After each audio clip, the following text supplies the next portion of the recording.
Que la paix, dans la mesure du possible, soit sur chacun d'entre vous. En cette période géopolitiquement parlant agitée, durant laquelle les dirigeants qui ont décidé d'agir avec intégrité et souveraineté face à l'hydre colonial qui ne cesse d'assassiner, piller et persécuter les peuples libres aux quatre coins du monde. À cette période où ces dirigeants qui agissent avec intégrité sont soit kidnappés, soit lâchement et vilement, comme on l'a vu récemment, assassinés. Période durant laquelle, de l'autre côté, on a dans nos pays une majorité de dirigeants africains qui ont décidé d'agir en se mettant à quatre pattes, pour ne pas dire à plat ventre, et en se soumettant intégralement aux criminels que je viens d'exposer. Et que ces gens qui ont décidé de se soumettre pensent être confortés dans leur position, puisqu'ils voient que ceux à qui ils se soumettent sont en train de contrôler, dominer le monde, violer toutes les règles, sans que personne ne puisse résister. Il est important que l'on puisse revenir sur un concept qui concerne en majorité les États qui ont décidé de se soumettre aux puissants et qui peut concerner aussi partiellement, je dis bien partiellement, vous comprendrez pourquoi, des nations qui sont dans un processus de souveraineté, mais comme elles ne sont pas intégralement, quand on parle de processus, on parle d'un chemin à atteindre et d'une voie à suivre, d'une évolution, qui ne sont pas intégralement dans cette logique de souveraineté et qui donc peuvent être encore dépendantes sur un certain nombre de réalités, de mécanismes extérieurs rendant parfois fragile la stabilité de leur système. Il est important que l'on puisse approfondir cette notion dont on va parler, qui se nomme le concept de l'extraversion.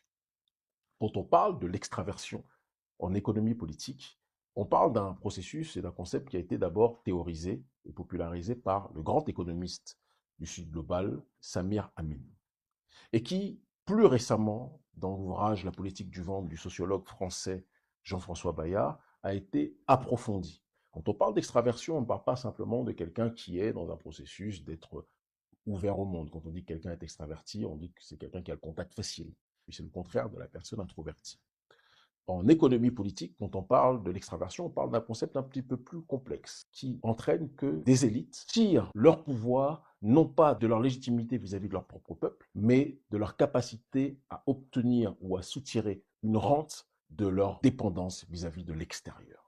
Et Jean-François Bayard, Samir Amin avant lui, a très bien exposé à quel point les élites africaines du XXIe siècle sont plus que jamais dans cette réalité.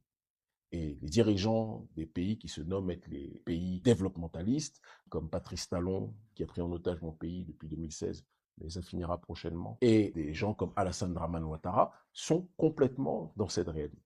Dire cela ne signifie pas, par exemple, que l'AES n'est pas du tout dans un processus d'extraversion. Ce serait une malhonnêteté intellectuelle de le dire. La différence, c'est que l'AES diversifie ses schémas économiques et diversifie son schéma de voie vers la souveraineté de telle sorte que même si ces pays, les trois pays, Niger, Mali, Burkina, sont issus d'une économie d'extraversion qui est une économie postcoloniale, il n'en demeure pas moins qu'ils essayent d'aller vers cette voie de l'autodétermination pour ne plus être maladivement dépendants de l'extérieur. Ce qui est beaucoup moins le cas du Bénin et de la Côte d'Ivoire. Quand on parle de l'extraversion, c'est lorsque l'on parle de la logique de la captation de l'aide par les dirigeants, par les gouvernements, qui tirent une rente financière des investissements des bailleurs étrangers, des prêts des institutions internationales, des financements de structures étrangères qui veulent investir dans nos pays. Elles tirent une rente de ces investissements qui permet à ces élites qui sont très souvent impopulaires à l'intérieur de notre pays de pouvoir consolider leur pouvoir sans avoir à respecter le contrat social. Vous remarquerez que ce soit au Bénin, dans mon pays, ou en Côte d'Ivoire, que ce soit le clan Patrice Talon ou le clan Alassane Ouattara, ils jouissent d'une réelle impopularité vis-à-vis de leur propre peuple. Mais la souveraineté populaire n'est pas un problème pour eux parce qu'ils ne tirent pas leur légitimité de leur peuple, mais ils tirent leur légitimité de leur dépendance et de leur capacité à bien gérer leur dépendance vis-à-vis de l'extérieur. Et pour approfondir la séquence économique et politique par rapport à notre pays, par exemple le Bénin, quand on parle de l'extraversion, plus que jamais, le Bénin est dans cette direction. Quand on parle de notre pays, le Bénin, sous Patrice Talon a fortiori, on parle d'un État entrepôt, d'un État qui a une économie de transit et qui est caractérisé dans le cadre de l'extraversion économique par le port de Cotonou, qui constitue 60% du PIB et 90% des interactions commerciales du pays. Vous rajoutez à cela, dans le cadre de la fragilité de l'extraversion, que n'importe quel choc frontalier peut créer une difficulté économique pour l'ensemble de la population. Le choc frontalier avec le Nigeria et la fermeture des frontières en 2019 a mis notre économie, l'économie du Bénin, en difficulté, même s'il y a eu un certain nombre d'injections étrangères qui ont donné la sensation en apparence que nous avions une économie résiliente.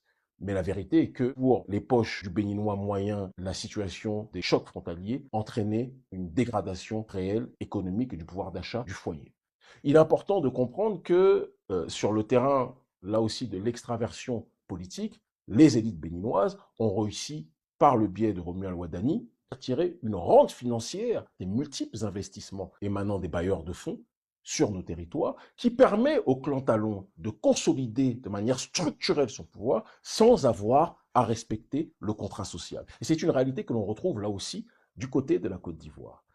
Dans cette même veine, le phénomène de l'extraversion favorise les secteurs à haute intensité de capital, mais à faible intensité de main-d'œuvre. Qu'est-ce que cela signifie? Ça signifie que, dans la logique justement des autorités béninoises, mais aussi ivoiriennes, les investissements sont beaucoup plus concentrés sur les infrastructures. Cela génère de gros financements qu'ils ont eux-mêmes reçus de l'extérieur, même s'ils ont pu prendre une rente financière pour pouvoir consolider leur pouvoir, mais cela n'engendre pas une haute intensité de main-d'œuvre. Généralement, c'est une main-d'œuvre qualifiée et qui n'est pas extrêmement nombreuse. Très souvent, c'est une main-d'œuvre étrangère. Parfois, c'est une main-d'œuvre locale, parfois, je dis bien, mais qui n'est pas massive de telle sorte que l'économie, par ce biais, entre autres, ne ruisselle pas. Et donc, on est dans une réalité où, quand on nous parle de la croissance économique du Bénin, qui est de 7%, qui paraît extrêmement élevée, c'est une croissance qui, en réalité, bénéficie à l'élite, mais ne bénéficie absolument pas à la population qui ne mange pas, qui ne ressent pas cette croissance en tant que telle.